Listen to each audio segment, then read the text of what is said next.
Airport వ్యతిరేకంగా పోరాడదాం.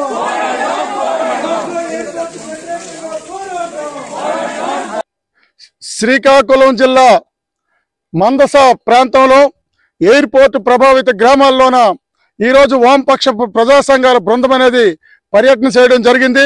ఈరోజు ఆ గ్రామాలకు వెళ్ళేసరికి ప్రజలంతా కూడా మా ప్రాణాలను అర్పిస్తాం తప్ప భూములు మాత్రం ఈ కార్పొరేట్ సంస్థలకు ఇచ్చేది లేదని చెప్పి ఈ వామపక్ష బృందం దగ్గర చెప్పడం జరిగింది.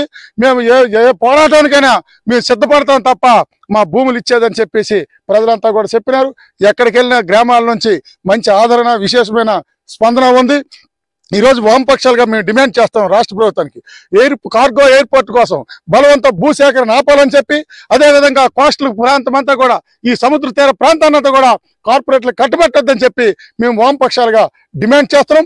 ఇదే కానీ జరిగితే భవిష్యత్తులో ప్రజల మద్దతుతోని పెద్ద ఎత్తున ఉద్యమాలు చేపడతామని చెప్పి హెచ్చరిక జారీ చేస్తున్నాం. అంతేకాదు ఈరోజు ఈ జిల్లాకు సంబంధించి అభివృద్ధి చెందాలనంత ఓహిదారకు సంబంధించి ఈ రోజు కానీ 50 సంవత్సరాలు అయింది. దానికి 1000 కోట్లు కానీ నిధులు కేటాయించి ఆధునీకరణ కానీ చేయగలిస్తే ఈరోజు జిల్లా అంతా సస్యశ్యామలమై చివరి భూముల వరకు నీరంది 2 పంటలు పండిస్తుంది.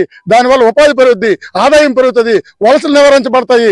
అంతేకాకుండా తద్వారా అనేకమైన వ్యవసాయ ఆధార పరిశ్రమ వచ్చి ఉపాధి పెరిగి ఈరోజు జిల్లా సస్యశ్యామలుగా ఉంటుంది. కానీ పాలక వర్గాలు అట్లాంటివి కాకుండా కార్పొరేట్లకి ఇవాళ భూములు తాకట్టు పెట్టడానికి, దారాదత్వం చేయడానికి ఇవాళ ప్రయత్నం చేస్తారు. గతంలో మేము చెప్పాం అభివృద్ధి ముసుగుతోని ఈరోజు భూములు మీరు కొలగొడితే సహించదు లేదంటే ఈస్ట్ కోస్ట్ పవర్ ప్లాంట్ భూములు 2020 ఎకరాలు సేకరించినారు. సేకరించేటప్పుడు మేము చెప్పాం ఈ భూములు ప్రజల భూములు తీసి ప్రజల ఆస్తులుగా మార్చొద్దు, ప్రజల భూములన్నీ కార్పొరేట్ ఆస్తులుగా మార్చొద్దు అంటే ఆ రోజు మీరంతా కూడా అభివృద్ధికి వ్యతిరేకమని అన్నారు. ఈ రోజు ఏం జరిగింది?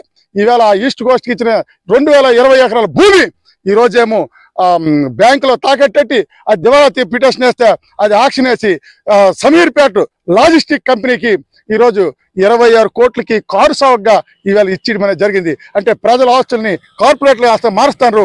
అందుకోసం దీనికి వ్యతిరేకంగా ఉద్యమాల భవిష్యత్తులో చేపడతామని చెప్పి హెచ్చరిక జారీ చేస్తారు. ఈ రాష్ట్ర కేంద్ర ప్రభుత్వాలు భూసేకరణ పేరుతో బలవంతంగా భూసేకరణ ఎయిర్పోర్టుకు కార్గో ఎయిర్పోర్ట్ కోసం భూసేకరణ చేయాలని చూస్తున్నది. శ్రీకాకుళం జిల్లా మందస, వజ్రపుత్తూరు 2 మండలాల్లో కూడా ఈ భూసేకరణకి ఇప్పటికే సర్వే చేసినట్టు ఇప్పుడు ప్రజలు చెప్తున్నారు. ఆ విషయమే శ్రీకాకుళం జిల్లా వామపక్ష పార్టీలు, ప్రజా సంఘాల నాయకులు ఆ గ్రామాలపై ఈ మూడు పంచాయతీలు 14 గ్రామాలు పర్యటించడం జరిగింది. ఈ పర్యటనలో భాగంగా గ్రామ ప్రజలు భయభ్రాంతులకు గురవుతున్నారు. పోరాటం తీవ్రతరం చేస్తామని ప్రజలే ముందుకొచ్చి మా భూముల్ని బలవంతంగా దోచుకుంటే లాక్కుందామని ప్రయత్నిస్తే మేము తిరగబడతామని చెప్పి ప్రజలు వాళ్ళ హక్కుల్ని బయట పెడుతున్నారు. అందులో భాగంగా వామపక్ష పార్టీలు, ప్రజా సంఘాలుగా మేము కూడా వాళ్ళకి సంఘీభావం తెలియజేస్తూ ఈ పోరాటంలో ముందుంటామని తెలియజేయడం జరిగింది.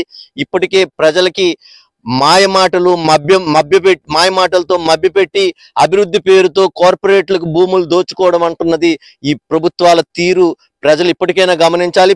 ముఖ్యంగా నేటి పాలకులకైతే వామపక్షాలుగా మేము గట్టిగా డిమాండ్ చేస్తున్నాం. ఈ బలవంత భూసేకరణ ఆపాలి. ఈ అభివృద్ధి పేరుతో ఇక్కడుండే ప్రజల్ని పొమ్మలు లేక పొగపెట్టే రీతిలో ఇక్కడ ప్రజలందరినీ ఇక్కడ నుండి ఎంటబెట్టే పరిస్థితి కనబడుతుంది. దీన్ని మేము తీవ్రంగా ఖండిస్తున్నాం. ఇప్పటికే ప్రజలందరూ ఏకమై ఉన్నారు. ఇప్పటికైనా ఈ భూసేకరణ ఆపకపోతే, ఈ కార్గో ఎయిర్పోర్ట్ అన్నది ఆపకపోతే రేపొద్దున్న ఇదే ప్రజలతో మేము మరింత బలంగా పోరాటం చేసి ప్రజల హక్కుల్ని ప్రజల భూముల్ని మేము కాపాడుతామని తెలియజేస్తున్నాం. నా పేరు చాపర వేణుగోపాల్, పలాస నియోజకవర్గ కార్యదర్శి.